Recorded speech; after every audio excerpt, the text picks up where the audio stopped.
Assalamualaikum warahmatullahi wabarakatuh. Bagaimana kabarnya pagi hari ini anak-anakku sekalian? Semoga kita selalu sehat walafiat. Nah, bagaimana kabarnya pagi hari ini? Alhamdulillah, luar biasa, asadia, hebat, Allahu Akbar, yes. Iya, semuanya harus semangat ya. Sebelum kita belajar, marilah kita berdoa bersama-sama. Doa dimulai. Oke. Bismillahirrahmanirrahim. Jadi kegiatan pagi hari ini atau hari ini adalah pelajaran tema 1 kelas 4 subtema 1 pembelajaran 3. Pada pembelajaran kali ini di tema kita akan belajar tentang IPA dan bahasa Indonesia.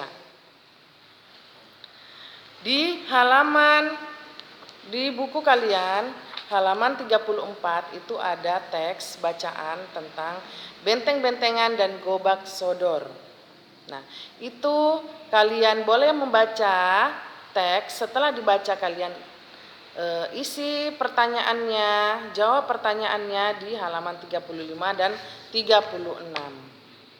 Setelah itu di halaman 37 coba kalian buat 3 pertanyaan tentang perambatan bunyi. Jadi menurut kalian itu perambatan bunyi itu apa? Kalian belum mengerti perambatan bunyi itu apa sih? Jadi kalian buat 3 pertanyaan. Ya. Nah, di sini Ibu akan menjelaskan tentang bunyi, ya, tentang sumber bunyi, ya. Jadi bunyi dihasilkan oleh benda yang bergetar, yaitu sumber bunyi. Jadi benda yang bergetar itu adalah sumber bunyi. Bunyi merupakan segala sesuatu yang dapat didengar oleh telinga kita. Nah, sumber bunyi, setiap bunyi yang kamu dengar dihasilkan dari benda yang bergetar. Jadi benda yang bergetar itu adalah sumber bunyi. Itu Ibu ulangi lagi ya. Benda tersebut disebut juga dengan sumber bunyi. Contoh, sumber bunyi antara lain senar gitar yang dipetik, gamelan yang dipukul, seruling yang ditiup, dan orang berbicara. Jadi Ibu berbicara ini adalah sumber bunyi. Ya. Nah sekarang, kalau Ibu tepuk tangan begini, sumber bunyinya dari mana? Iya, benar sekali, dari tangan Ibu, ya. Jenis bunyi. Setiap getaran memiliki frekuensi tertentu. Frekuensi adalah banyaknya getaran dalam 1 detik. Satuan frekuensi adalah ada hertz atau Hz, ya.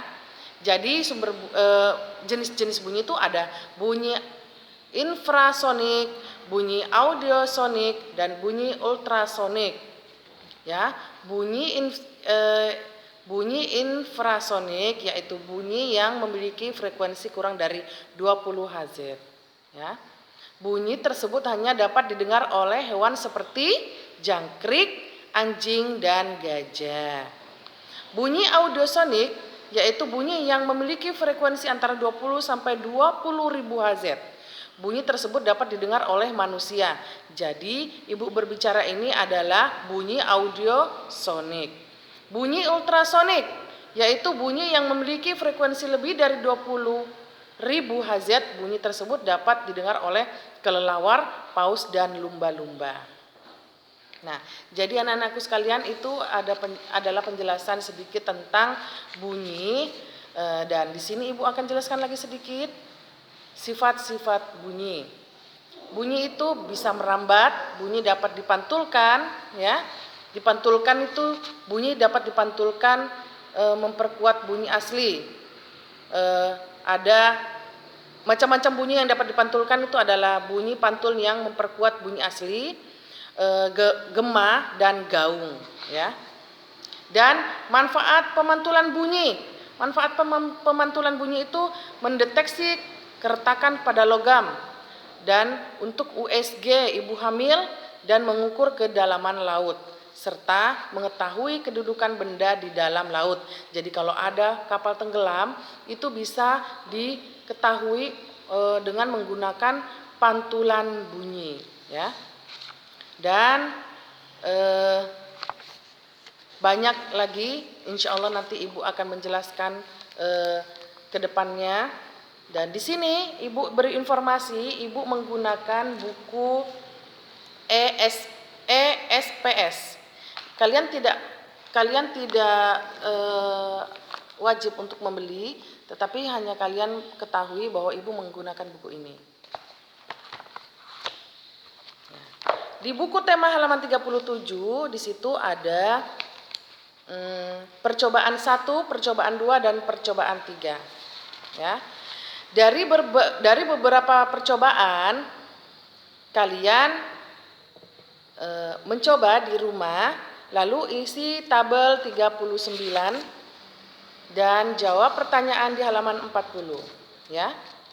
Nah, di sini kalian akan belajar bahasa Indonesia, yaitu dengan membuat laporan kegiatan percobaan di halaman 41.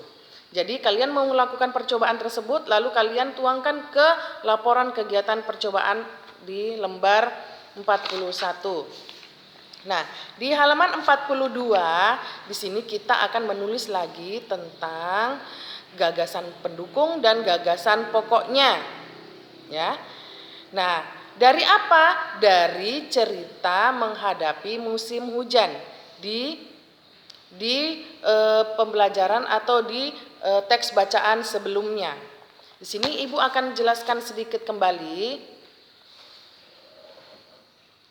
Jadi gagasan pokok itu kita bisa dapatkan dari setiap paragraf, ya. Cara-caranya adalah bacalah atau dengarkan teks dengan maksimal. Temukan topik dalam teks tersebut. Topik adalah hal atau masalah yang dibicarakan. Catatlah pokok-pokok penting dalam teks tersebut, ya.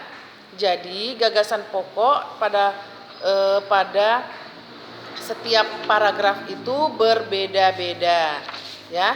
Jadi kalian harus mengetahui dulu apa yang dibicarakan di dalam teks tersebut. Apa topiknya, gagasan pokoknya apa, dan gagasan pendukungnya apa, ya. Di halaman 42 itu adalah mencari gagasan pendukung dan gagasan pokok dari teks bacaan menghadapi musim hujan. Dikerjakan sampai halaman 44 di paragraf ketiga. Cukup sekian untuk pelajaran kali ini. Ibu mohon maaf sebesar-besarnya atas kekurangan dan kesalahan penyampaian Ibu kepada kalian. Mohon bantuannya Bapak Ibu sekalian di rumah. Dari saya cukup sekian. Assalamualaikum warahmatullahi wabarakatuh.